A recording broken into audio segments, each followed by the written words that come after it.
Si vous êtes joueur sur live, vous ne devez pas prendre en compte les informations qui vont suivre. Merci. Quelque part dans l'univers. Année 2050. Libérez-moi.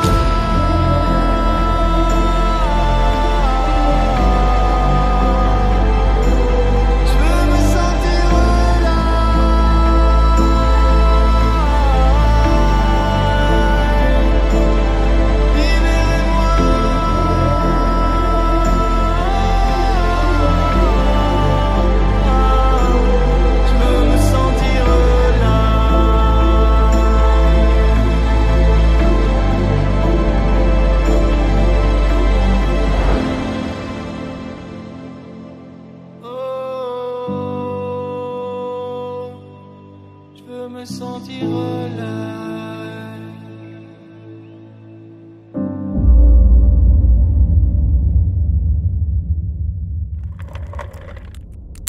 Commencez par le début, Franck. Nous avons tout notre temps. D'accord. Au bout de 6 mois, nous étions 35 242 personnes dans la ville. Oui, c'est très exact, je m'en souviens. Et toujours aucun moyen d'en sortir. Alors je vous laisse imaginer ce qu'il peut arriver quand vous déposez délicatement un grand nombre de personnes dans un endroit inconnu, d'une manière mystérieuse, avec aussi bien des avocats fiscalistes que des bandits notoires. Très vite, chacun a voulu sa part du gâteau, sans mauvais jeu de mots. Alors on a commencé à voir de plus en plus de groupes se former. Il y avait ceux qui cherchaient jour et nuit des réponses et un moyen de sortir d'ici, ceux qui s'apitoyaient sur leur sort, ou encore ceux qui s'étaient résignés à l'idée de vivre une nouvelle vie dans ce nouveau monde. Mais là où tout a changé, c'est quand le Cube a décidé de mettre entre nos mains des outils. Du jour au lendemain, nous avions tout ce qu'une ville a besoin pour fonctionner. Des véhicules, de la nourriture, et bien d'autres choses. Mais surtout tout ce que l'humanité a pu créer de plus sombre.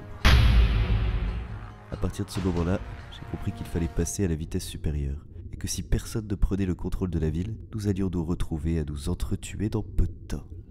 Quand avez-vous parlé de cela, monsieur Mendez? C'était le soir de Noël de la première année.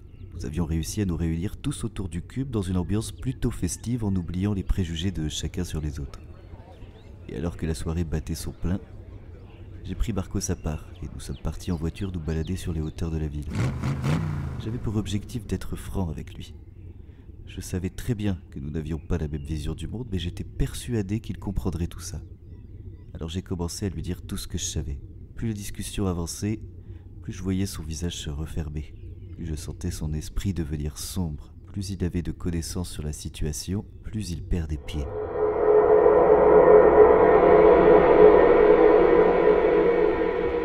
Mais c'était trop tard pour faire marche arrière. Il savait tout, du moins tout ce que je savais. Et comment s'est terminée cette discussion? Très mal, je dirais.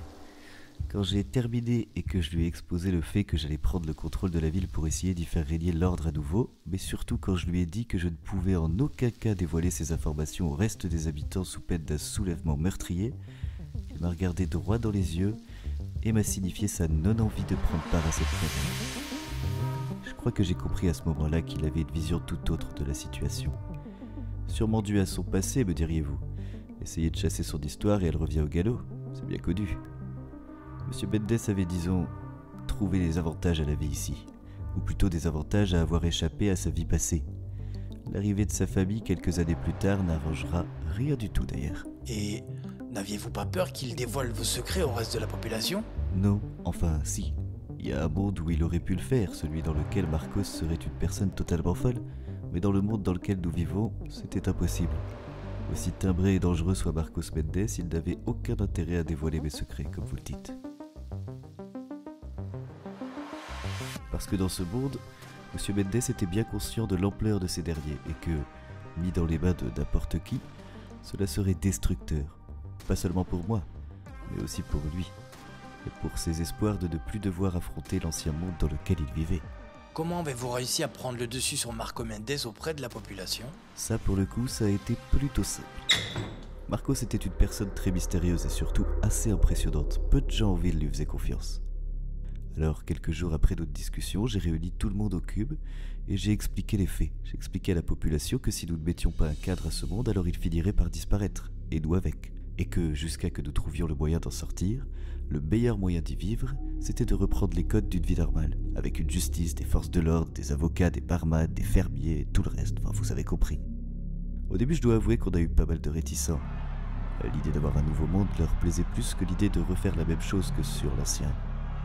Cependant, après, plus les mois passaient, plus les gens rejoignaient notre vision, car au fond, ils n'avaient pas le choix. D'ailleurs, pendant tout ce temps, de nouvelles personnes apparaissaient tous les jours, encore et encore. Au bout de 2 ans et demi, nous devions atteindre un certain équilibre, je pense. Les nouveaux arrivants, comme nous les nommions, étaient accueillis par les plus anciens qui directement leur expliquaient la manière de vivre ou survivre, si vous préférez, dans ce monde. Et Marco Mendes dans tout ça? Marcos, il avait choisi sa voie.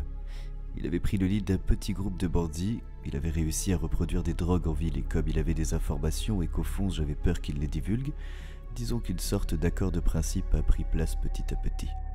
Je ne regardais pas ce qu'il faisait et demandais à la police de fermer les yeux quelquefois sur ses agissements. Et lui n'essayait pas de faire échouer mes plans. C'était donnant-donnant, vous voyez? Pouvez-vous donc nous dire que la vie dans cette ville, malgré la présence de ceux qui des mystères l'entourant, était banale après seulement 2 ans et demi? Banale? Je ne pense pas. Mais en tout cas, elle était contrôlée. Enfin, ça, c'était avant le premier jour sain. À suivre. Écrit et scénarisé par Lux.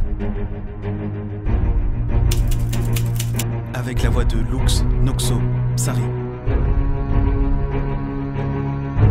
Toi aussi, découvre Live sur www.elive-rp.fr.